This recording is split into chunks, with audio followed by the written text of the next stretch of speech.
नमस्कार विद्यार्थी मित्रांनो, आज सपोर्टर चॅनलमध्ये तुमचे स्वागत आहे.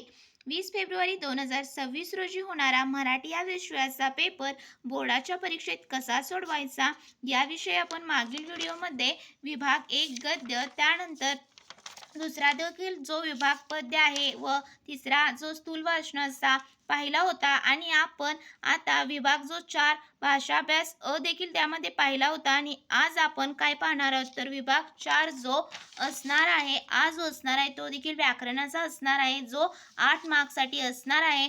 तर विद्यार्थी मित्रांनो, सर्वात प्रथम तुम्ही प्रश्न क्रमांक जो होता तो देखील 8 मार्क्सचा व्यवस्थित कोणते प्रश्न व्यवस्थित सोडवायचे ते पाहिले.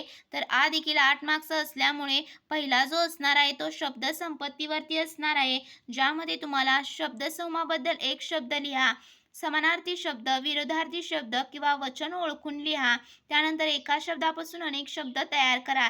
हे 4 मार्क्ससाठी अशा प्रकारचे प्रश्न हे असणार आहेत, जे खूप सोपे आहेत. त्यानंतर दुसरा असणार आहे तो शुद्ध लेखनाच्या नियमानुसार अचूक शब्द ओळखून लिहायचा आहे, ज्यासाठी तुम्हाला 4 शब्द लिहायचे आहेत आणि प्रत्येकी गुण हे अर्धा असणार आहे, ज्यासाठी तुम्हाला 2 मार्क्ससाठी एकूण 4 शब्द ओळखून 2 मार्क्ससाठी असणार आहे. त्यानंतर तिसरा जो असणार आहे तो पहा की तुम्हाला जे योग्य विरामचिन्हांचा वापर करून तिथे लिहायचं आहे किंवा विरामचिन्ह ओळखा व त्याचे नाव लिहा, हे 1 मार्क्ससाठी असणार आहे.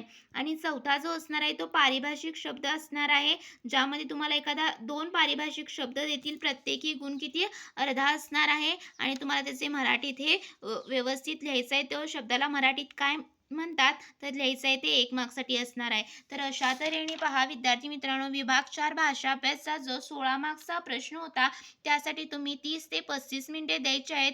याच्यापेक्षा जास्त वेळ तुम्ही येथे लिहायला द्यायचा नाही, कारण आपल्याला जो पुढचा विभाग असणार आहे उपयोजित लेखनाचा 5वा, त्यासाठी आपल्याला वेळ हा द्यायचा आहे, ज्यामध्ये खूप लिखाण असणार आहे. तर एकूण तुमचा उपयोजित लेखनाचा असणार आहे तो बघा 24 मार्क्सचा असणार आहे, ज्यामध्ये तुम्हाला प्रश्न 5वा जो असणार आहे तो पहा 6 मार्क्ससाठी असणार आहे. पत्र लेखनाचा तर तुम्ही दिनांक, त्यानंतर कुणाला पत्र लिहिताय त्यांचा पत्ता आणि त्यानंतर तुम्हाला विषय, हे 2 मार्क्ससाठी असणार आहे. जर तुम्ही एवढेच परीक्षेत लिहून आला तर तुम्हाला फक्त 2च मार्क्स व्यवस्थित मिळणार आहेत, जर तुम्ही तेही व्यवस्थित लिहिलात तरच. त्यानंतर पहा जो मजकूर असणार आहे तो एकूण 7 ते 8 ओळीत तुम्हाला व्यवस्थित अगदी मजकूर जो लिहायचा आहे, ज्यामध्ये तुम्हाला 3 मार्क्स हे असणार आहेत व शेवटचा तुमचा पत्ता, त्यानंतर तुमचं नाव व ईमेल यासाठी 1 मार्क्स असणार आहे.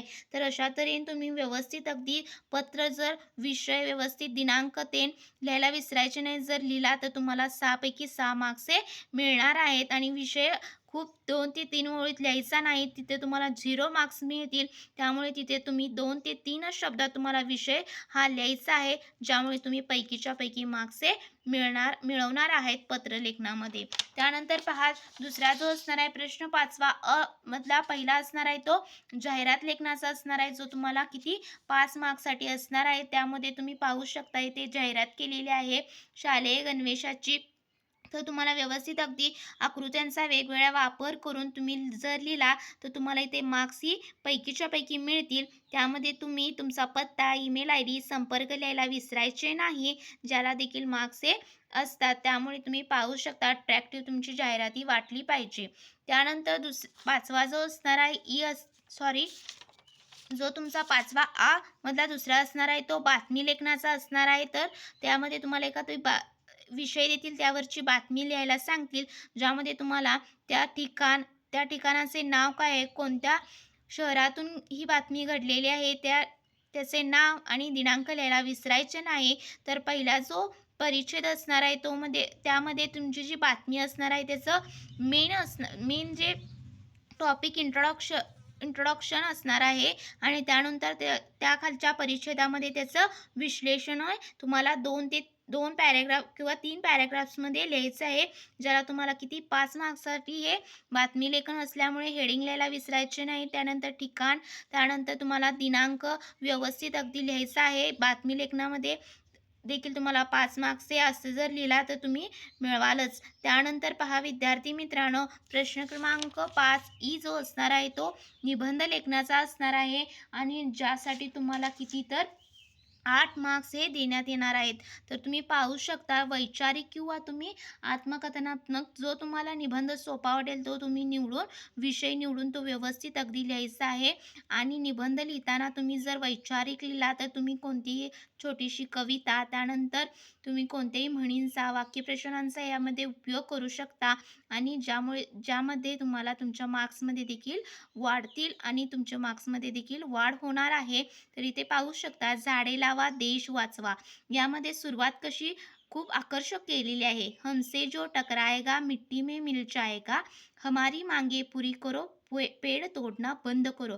तर सर्वप्रथम तुम्हाला काय करायचं आहे तर झाडे लावा देश जगवा